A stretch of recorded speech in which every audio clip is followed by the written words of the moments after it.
Hello dear students, welcome to all of you.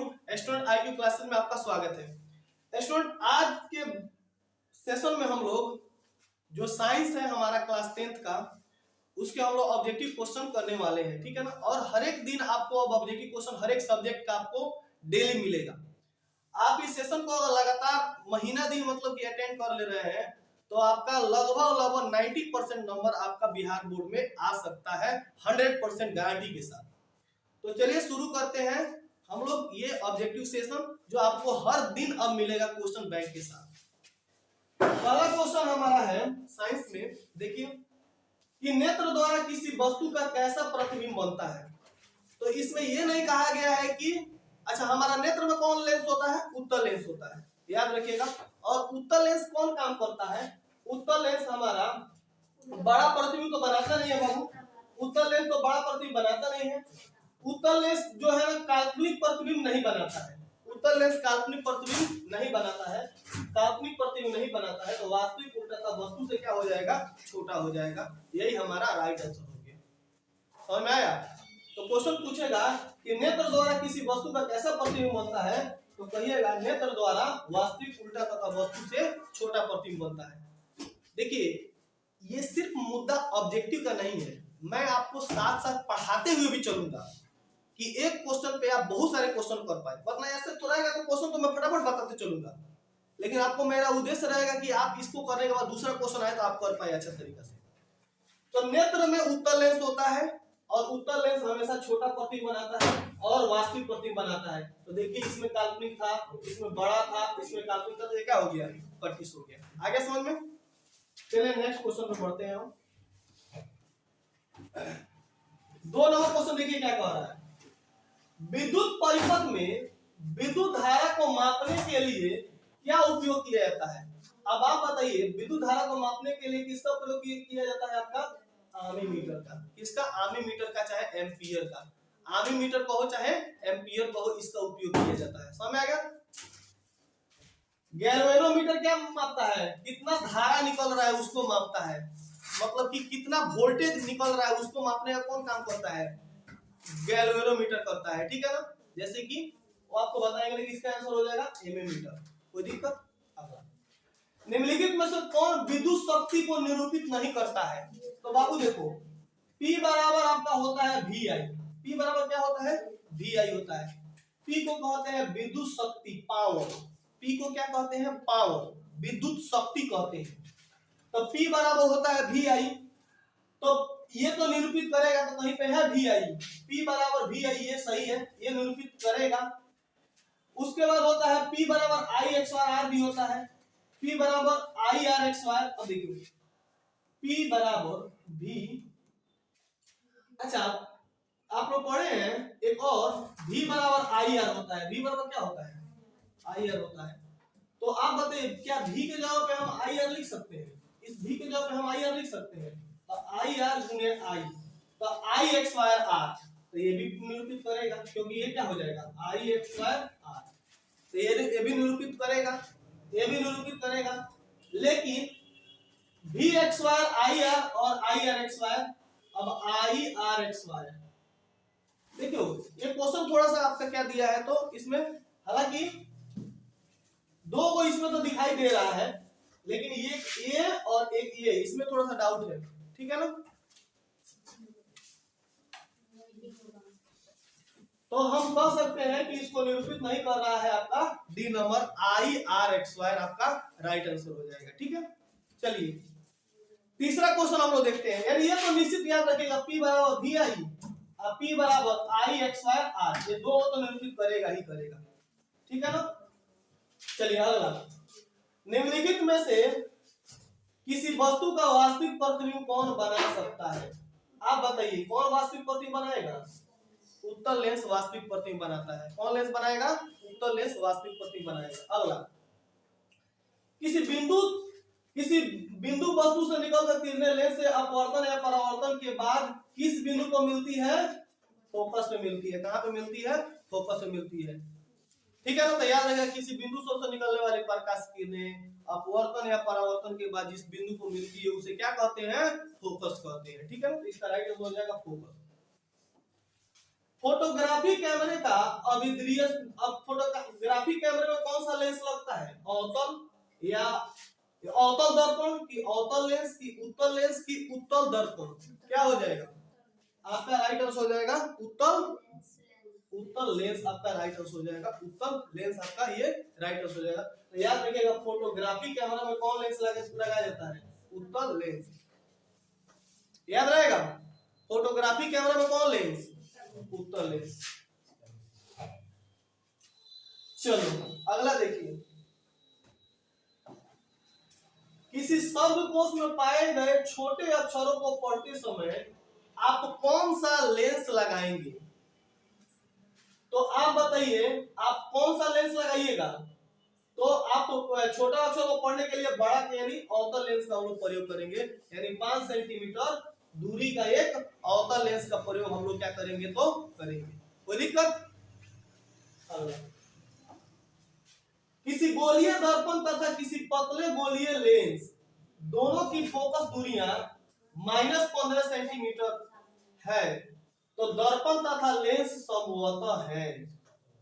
किसी गोलीय दर्पण तथा किसी पतले गोलीय दर्पण दोनों की फोकस दूरियां -15 है, तो दर्पण तथा लेंस समवतः है। दर्पण अवतल है और लेंस उत्तल है, दर्पण उत्तल है लेंस अवतल है, तो क्या हो जाएगा इसका राइट आंसर हम लोग का, दोनों कैसे है तो अवतल है, दोनों अवतल है, दोनों अवतल है।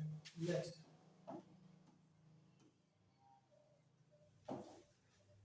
1 वोल्ट बराबर क्या होता है, 1 वोल्ट बराबर क्या हो जाएगा, 1 जूल बटा 1 कूलम होता है, क्या होता है 1 वोल्ट बराबर होता है 1 जूल बटा 1 कूलम, यानी जे बटा सी हो जाएगा, ठीक है। इसका राइट आंसर हो जाएगा 1 वोल्ट बराबर 1 जूल बटा 1 कूलम होता है।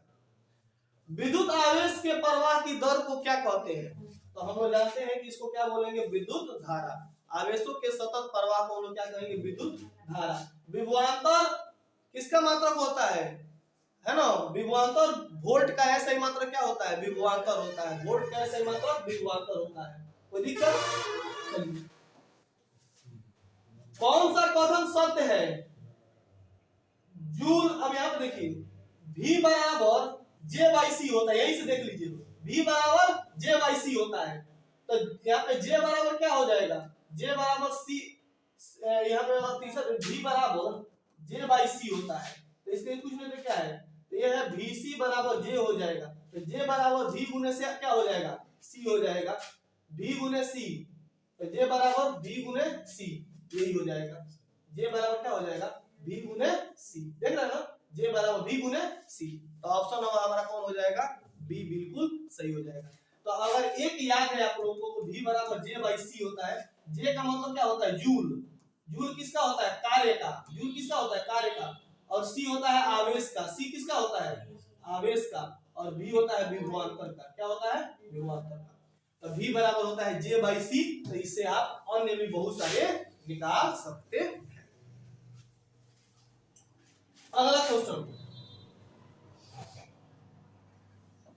ये CHO क्या दिखाता है, देखो ईथर को तो नहीं दिखाएगा, ईथर को नहीं दिखाएगा, कार्बोनिल, अल्कोहल को तो OH होता है, अल्कोहल का क्या होता है OH, अल्कोहल का क्या होता है OH, तो ये दिखाएगा एल्डिहाइड को, तो बताइए CHO क्या होता है, एल्डिहाइड होता है, याद रखिएगा CHO एल्डिहाइड होता है, एल्डिहाइड होता है। नेक्स्ट देखिए, एथेनॉल को सांद्र H2SO4 के साथ गर्म करने पर कौन सी गैस बनती है, कौन सी गैस बनती है, तो आपका राइट आंसर हो जाएगा C2H4। एथेनॉल को अगर हम H2SO4 के साथ गर्म कर रहे हैं तो कौन सी गैस बनेगी, तो C2H4 गैस हमारी बनेगी, ठीक है। चलिए, जिंक ब्लेड किस धातु का, जिंक नामे से किस क्या है, नामे से जिंक है, तो इसका आंसर हो जाएगा जिंक। जिंक ब्लेड किस धातु का अयस्क है, जिंक का, और जिंक का क्या हो जाएगा, अयस्क कौन हो जाएगा, जिंक ब्लेड हो जाएगा, ठीक है ना। अब आप बताइए, आवर्त सारणी में किसी आवर्त में तत्वों का कौन सा गुण समान होता है? एक आवर्त में आपके कौन बराबर होता है? परमाणु भार नहीं, परमाणु आयतन, संयोजकता इलेक्ट्रॉन या कक्षों की संख्या। तो आपका राइट आंसर हो जाएगा कक्षों की संख्या। आपका राइट आंसर कक्षों की संख्या। एक आवर्त में यानी एक लाइन में सब कक्ष क्या होते हैं? आपस में बराबर होते हैं। सबके कक्ष आपस में क्या होते हैं? बराबर होते हैं। याद रखिएगा, ठीक है, कोई दिक्कत नहीं है। आगे बढ़ते हैं। अभिक्रिया, ये कौन अभिक्रिया है? दो पदार्थ जब आपस में जुटेगा, तो दो जब पदार्थ आपस में जुटेगा तो ये कौन अभिक्रिया है? संयोजन है। और जब टूटेगा तो वियोजन। जब टूटेगा तो वियोजन। जल में घुलनशील भस्म को कहा जाता है क्षार। जब भस्म को हो चाहे क्षार को, जल में घुलनशील क्षार को हम लोग क्षारक कहते हैं या क्षार कहते हैं, ठीक है। सोडा एस, सोडा एस कर रहा है। सोडा एस का रासायनिक फॉर्मूला क्या हो जाएगा? तो सोडा NaHCO3 या Na2CO3 क्या हो जाएगा आपका राइट आंसर? सोडा एस का फॉर्मूला क्या हो जाएगा? Na2CO3, यानी इसको कैल्शियम कार्बोनेट कहते हैं। क्या कहते हैं? Sodium carbonate. Sodium carbonate. तो कोई पूछेगा कि सोडा एस, एस का मतलब होता है कार्बोनेट, तो Na2CO3। और इसी Na2CO3 में 10 जोड़ दीजिए, 10 बाल्टी पानी जोड़ दीजिएगा, तो इसको कहेंगे धोबन सोडा। क्या कहेंगे? धोबन सोडा, ठीक है ना। इसको कहेंगे धोबन सोडा, कोई दिक्कत? और धोबन सोडा। और ये है बेकिंग सोडा। NaHCO3 क्या है? Baking soda. बेकरी में इसका प्रयोग किया जाता है, कोई दिक्कत?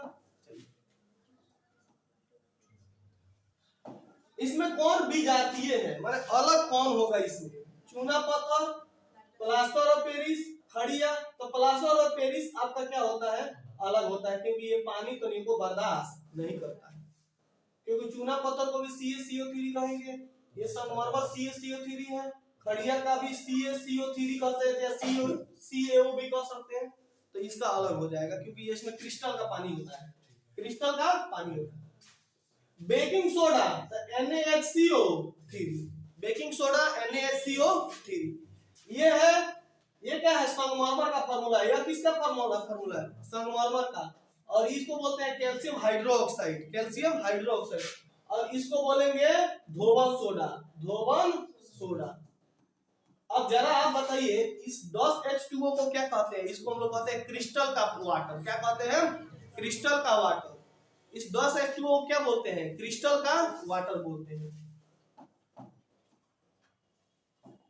नेक्स्ट देखिए, निम्नलिखित में कौन संक्षारक अम्ल है? संक्षारक मेथेनोइक, सल्फ्यूरिक, एथेनोइक या इनमें से कोई नहीं। तो इसका हो जाएगा आपका संक्षारक अम्ल कौन हो जाएगा इसमें? तो हमारा हो जाएगा सल्फ्यूरिक अम्ल। हमारा क्या हो जाएगा?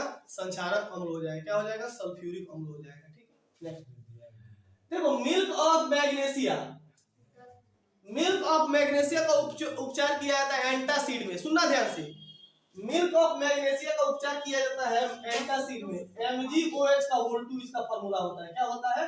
MgOH का होल 2। तो इसका 7 से ज्यादा होना चाहिए, तो 10.5। ये 7 पे उदासीन होता है, 3 पे अम्लीय होता है और 4 पे भी क्या होता है? अम्लीय होता है। लेकिन मिल्क ऑफ मैग्नेशिया को एंटासिड कहते हैं। इसका उपयोग जब पेट में बहुत ज्यादा अम्ल हो जाता है तो इसका उपयोग किया जाता है, ठीक है। सल्फर के संयोजी सेल में इलेक्ट्रॉन की संख्या कितनी होगी? तो बताइए, सल्फर कितना नंबर पे आता है? Sodium, magnesium, aluminium, silicon, phosphorus, गंधक, क्लोरीन, गंधक 16 पे आता है। सल्फर कितना पे आता है? 16 सल्फर आता है। तो 2 8 10 10 और 6 16। तो बातम कक्षा में कितने इलेक्ट्रॉन हो जाएंगे? 6 इलेक्ट्रॉन हो जाएंगे। कितने हो जाएंगे? 6 इलेक्ट्रॉन हो जाएंगे। इस बात को आपको याद रखना है। निम्नलिखित तत्व किसकी आयनन ऊर्जा अधिकतम है? सबसे ज्यादा आयनन ऊर्जा किसका होता है? आपका हो जाएगा ये क्लोरीन, फ्लोरीन या आयोडीन। तो आपका राइट आंसर होगा फ्लोरीन। फ्लोरीन विद्युत, सबसे ज्यादा विद्युत ऋणात्मक तत्व भी इसी को कहा जाता है। सबसे ज्यादा विद्युत ऋणात्मक तत्व कौन होता है? फ्लोरीन। ये भी याद रखिएगा, फ्लोरीन। निम्नलिखित में से कौन सा मात्रक W के बराबर होता है? तो W बराबर क्या होता है, जूल प्रति सेकंड, आपका जूल प्रति सेकंड XY, जूल प्रति सेकंड XY, हमारा राइट आंसर हो जाएगा वॉट, जूल प्रति सेकंड XY। ठीक है, चलिए एप्पल जूल प्रति सेकंड हो जाएगा। नेक्स्ट,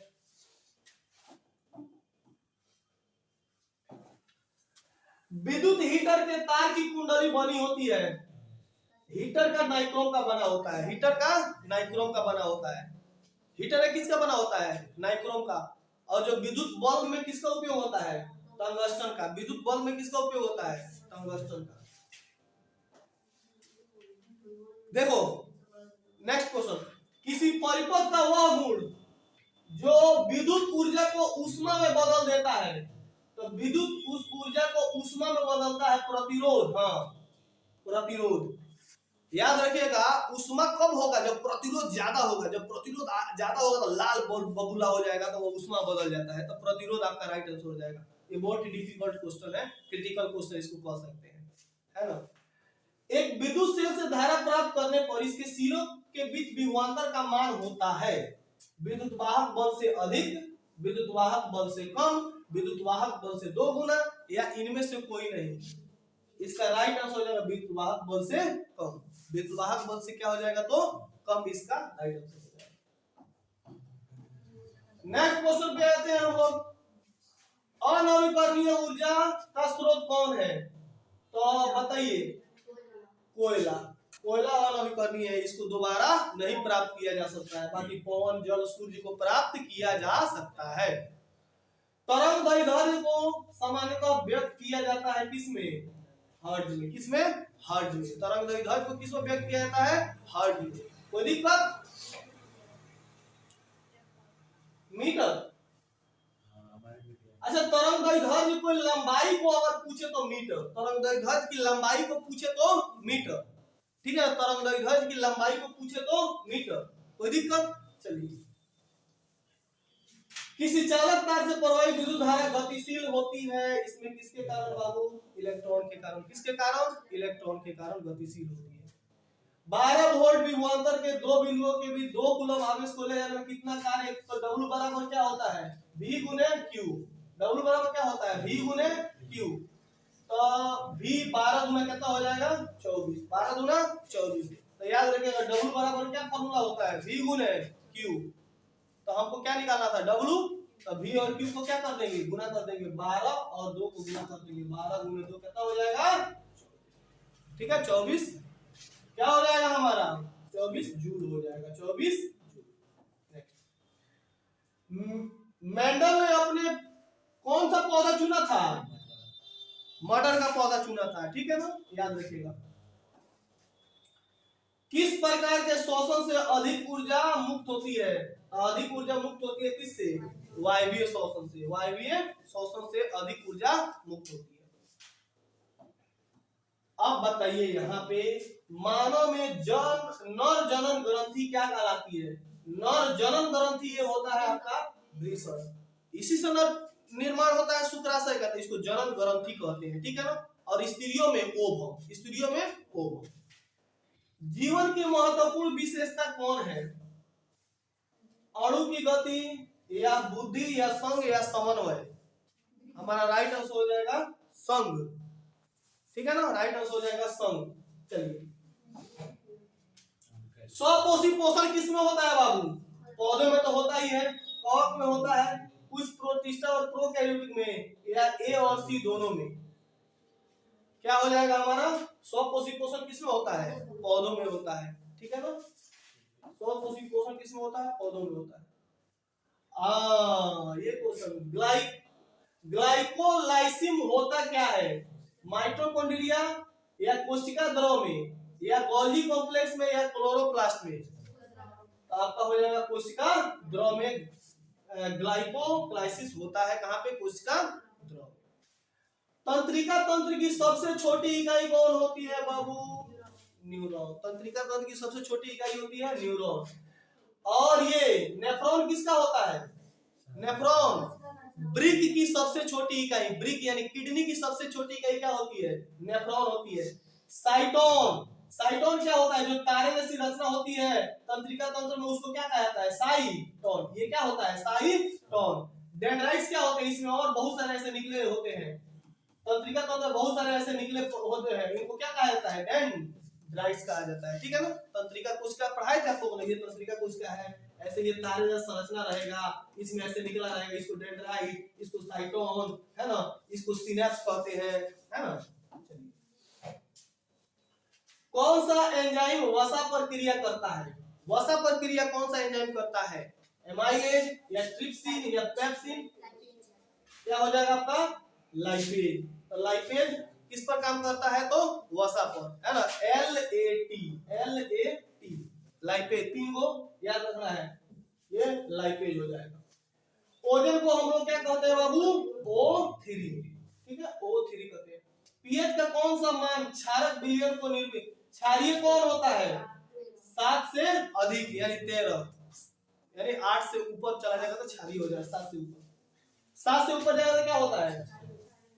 जल के एक अणु में हाइड्रोजन और ऑक्सीजन के परमाणुओं की संख्या कितना होता है? जल के एक अणु में H2O में तो हाइड्रोजन 2 होता है, ऑक्सीजन कितना होता है? 1 होता है, तो 2:1 हो गया, 2:1 हो गया। हाइड्रोजन और ऑक्सीजन का अनुपात 2:1 हो गया। निम्नलिखित संकेतों द्वारा व्यक्त कौन सा धातु है? निम्नलिखित संकेतों द्वारा तत्वों में से कौन सा धातु है? अच्छा, धातु किसे कहेंगे? कार्बन तो धातु नहीं है ना।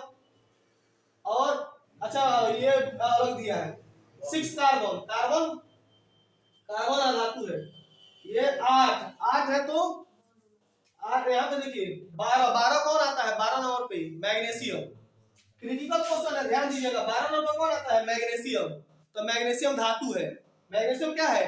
धातु है। 9 पर जो आता है वो धातु नहीं होता है। 6 पर कार्बन धातु नहीं है। 8 पर कौन आता है? Hydrogen, helium, lithium, barium, boron, carbon, nitro, oxygen. Oxygen भी धातु नहीं है। ऑक्सीजन कौन होता है? अधातु।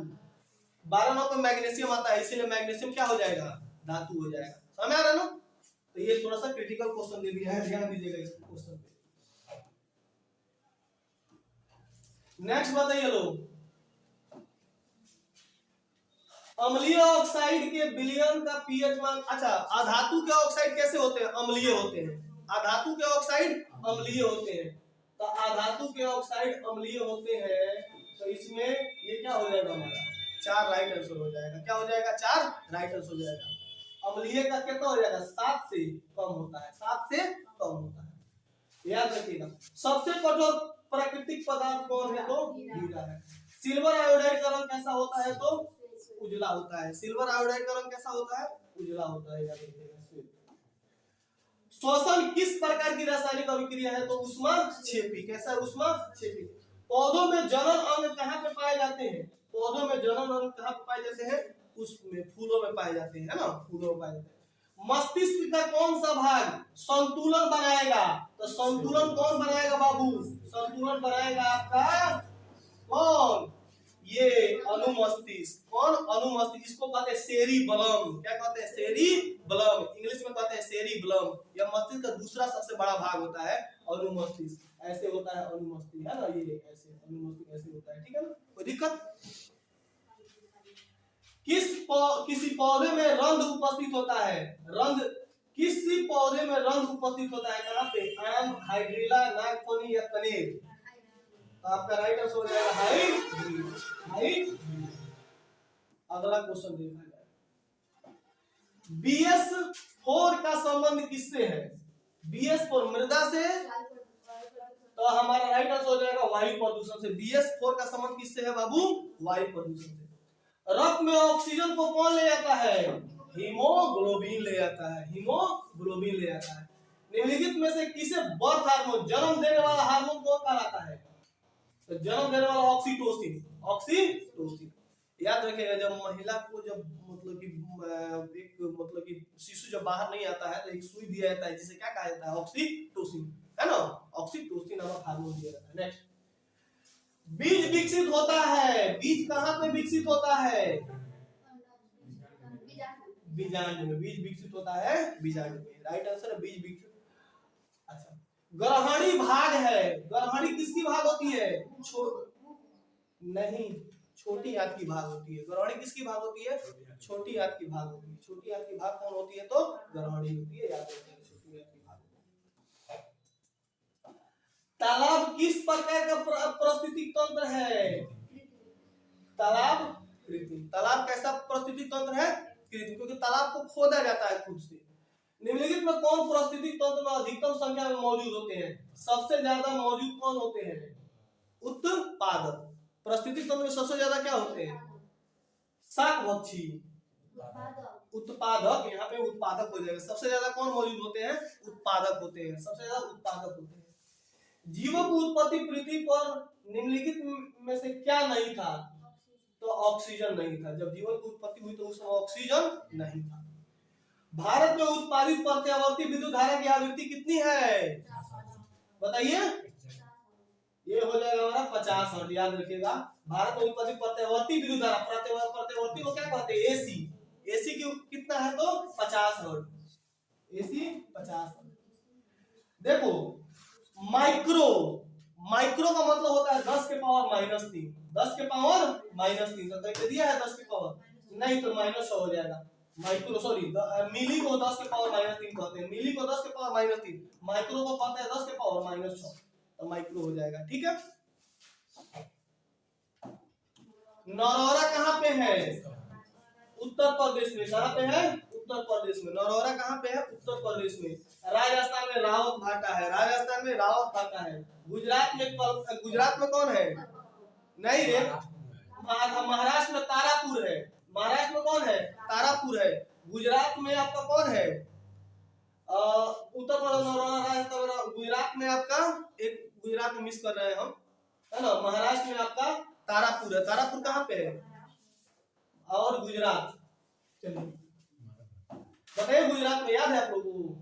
नहीं याद है। चलिए, स्पेक्ट्रम प्राप्त करने के लिए किसका उपयोग होता है?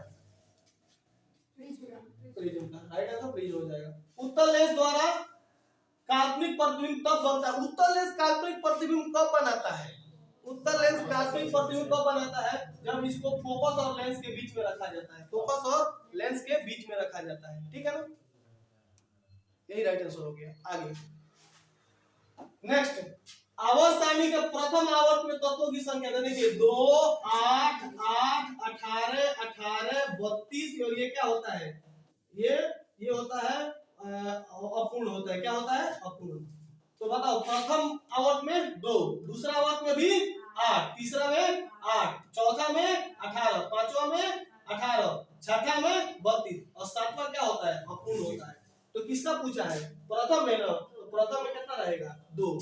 ठीक है, तो इससे आप लोग इससे याद कर सकते हैं 2, 8, 8, 18, 18, 32। ठीक है, तो 1, 2, 3, 4, 5 और 7। दूसरा आवर्त में तत्वों के लिए कौन सा सेल बाह्यकम होता है? तो देखो, दूसरा में के एल होता है। दूसरा में कौन होता है? एल। दूसरा में कौन होता है? एल। तीसरा में एम, चौथा में एन। ठीक है। निम्नलिखित में से किस में इलेक्ट्रॉन को बाहर निकालना सबसे आसान है? सबसे आसान M2+, M प्लस होना रहेगा।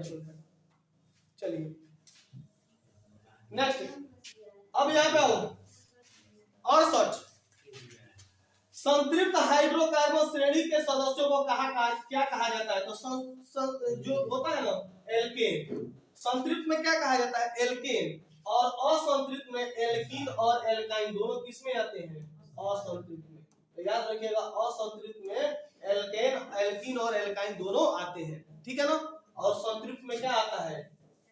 एल्केन। संतृप्त हाइड्रोकार्बन का सामान्य रूप में क्या कहते हैं? एल्केन। एल्केन का सामान्य सूत्र क्या होता है? CnH2n+2। ये है एल्केन। ये क्या है? एल्केन। और CnH2n ये होता है एल्कीन। क्या होता है? एल्कीन। और CnH2n-2 क्या होता है? एल्काइन। याद रखिएगा, एल्काइन। तो ये तीनों फार्मूला को याद रख लीजिएगा, ये इंपॉर्टेंट है। कोई दिक्कत? चलिए आगे बढ़ते हैं।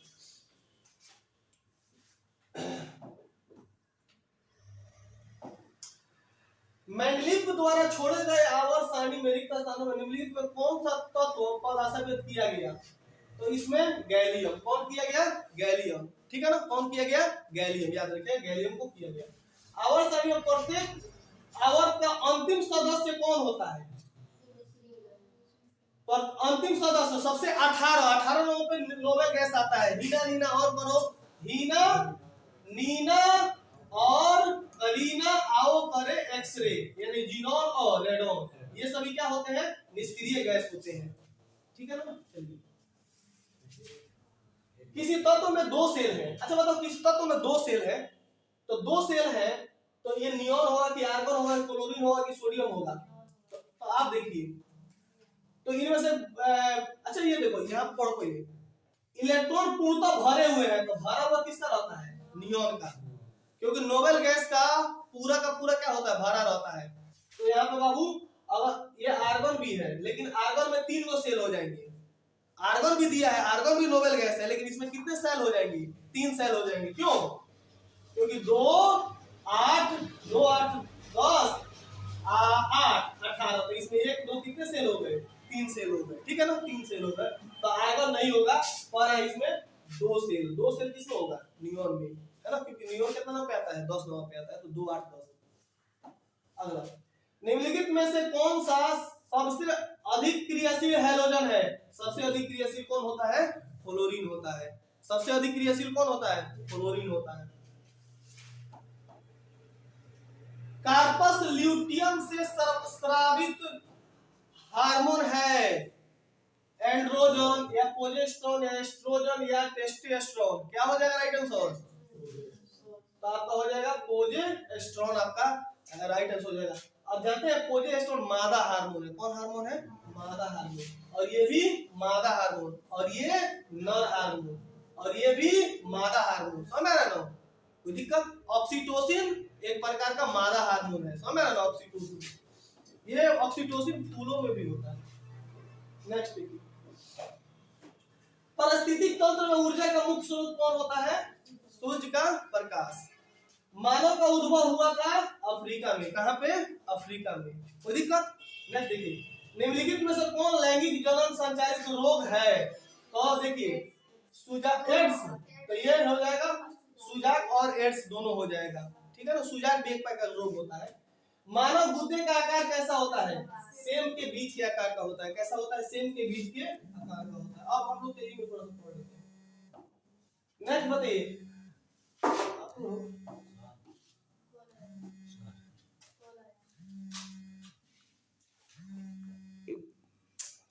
काटो ना इसको।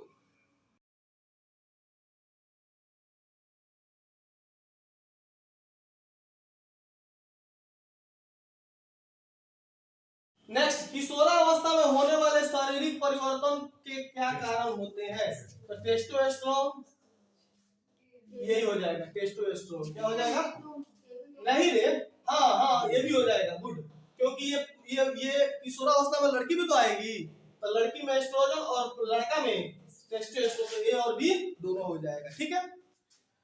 यौन परिपक्वता की अवधि को कहते हैं यौना आरंभ, क्या कहते हैं, यौना आरंभ, जब जवानी शुरू होता है उसको क्या बोलते हैं, यौना आरंभ। ओजोन परत का ह्रास किसके कारण हो रहा है, सीएफसी के कारण, क्लोरोफ्लोरोकार्बन के कारण। आई होप दैट ये सेशन आपको समझ में आया होगा।